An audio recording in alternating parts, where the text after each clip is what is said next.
Hi everybody, Rick McAvoy here. Welcome back to my YouTube channel, Rick McAvoy Photography.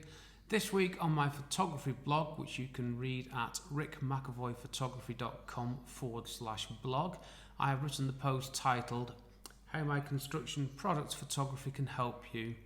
Yes, you would have thought I'd be able to remember that title, but no I couldn't, so I had to have a quick look down to my iPad. Now, I've written a number of posts recently and done a number of videos on my YouTube channel about my construction photography work. One of the things I have talked about and written about is the difference between architectural photography and construction photography. I took this a stage further by narrowing down to construction product photography. On the blog post you can see a selection of the construction products that I've photographed, and as I was just going back through some old photos for the blog post and for this video, I was quite impressed by the products that I've photographed. There's some big names in there, which is really good. Weren't commissioned by the big names but by marketing companies, which is obviously fine, but they're nice to have under my belt. So what are these construction products that I've photographed? Bear with me while I just look to the left. Now, I shouldn't have looked to my left then because I wasn't ready. There's a bit of an introduction and all that good stuff about why you should choose me to photograph your construction product. I won't tell you how good I am myself. I'll just let you look at the photos, read the words if you want to. So, the 10 products were Marshall's Paving at Bournemouth University.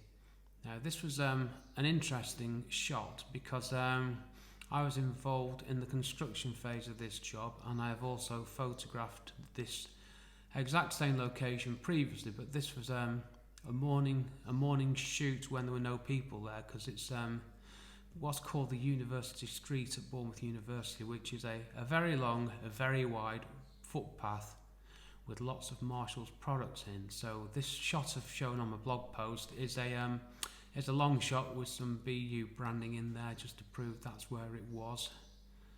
Next photo is K-Rend on some exclusive houses in Poole. Now when I say exclusive, I thought they were posh from the roadside. So I photographed the render and the products before people had moved in. What I didn't realise was that if I'd gone in, it was 2 stories on the roadside. That's the bit that I called the front.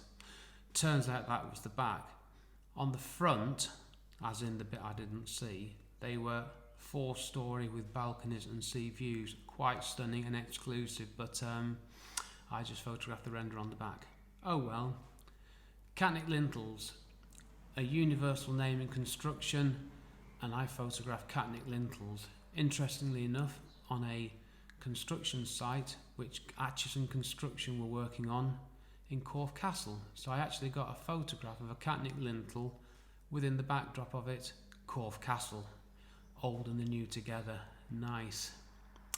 Next big name is Rockwool. They don't get much bigger than Rockwool. I was commissioned by a PR company to photograph the installation of their insulation. Now, installation of insulation is a phrase that I really struggle with, so I'm glad I managed to say that twice quite successfully and now regret drawing it to your attention. It was a major inner city development in Portsmouth in Hampshire.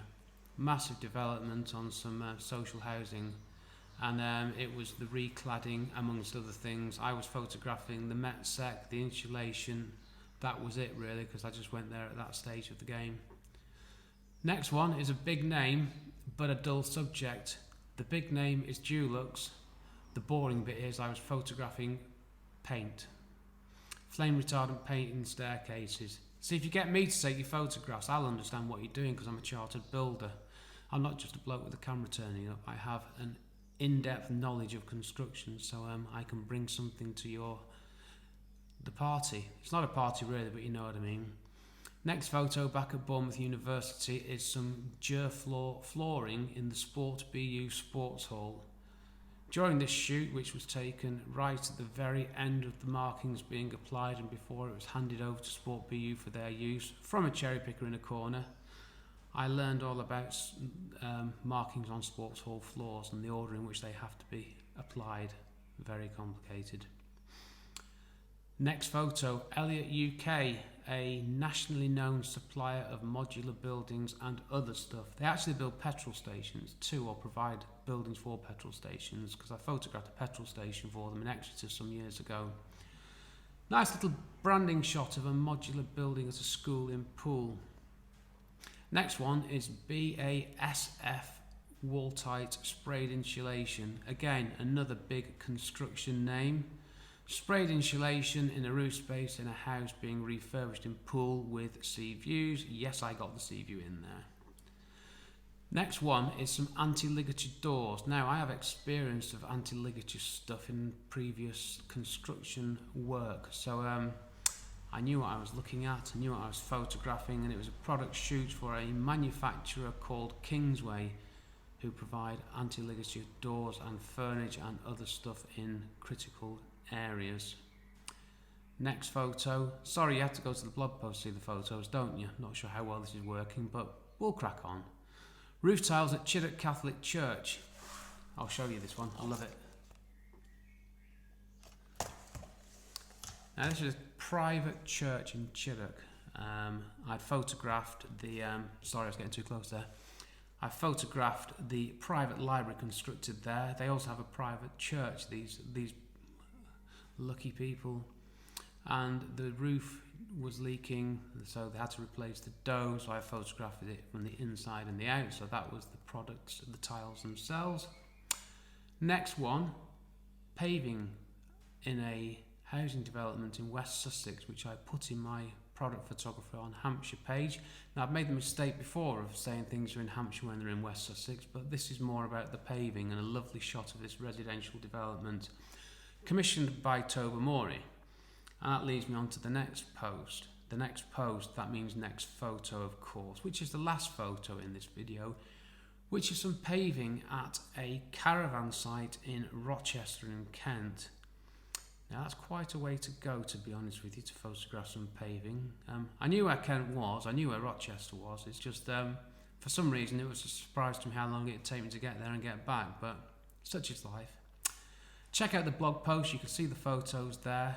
And after all the photos, what I've started adding are links to things that are related to the subjects I've been talking about. So the links I've given in this post are construction photography advice and guidelines for clients, how to commission architectural photography, 73 great examples of my construction photography in Hampshire, which should be 72 as explained previously, 51 great examples of my construction photography in Dorset. When I say great examples, I don't mean great photos, I mean great examples of my construction photography.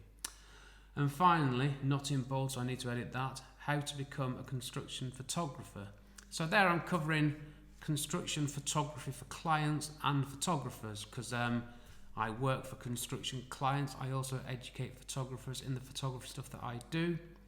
That's all for now. Please subscribe to my blog using my brand new subscribe form. Please subscribe to my YouTube channel. Please tell anybody who you think might be interested in what I'm talking about, where I am and what I'm talking about. And I'll see you next week with the next video. Thanks for watching. Now for the awkward bit when I press stop.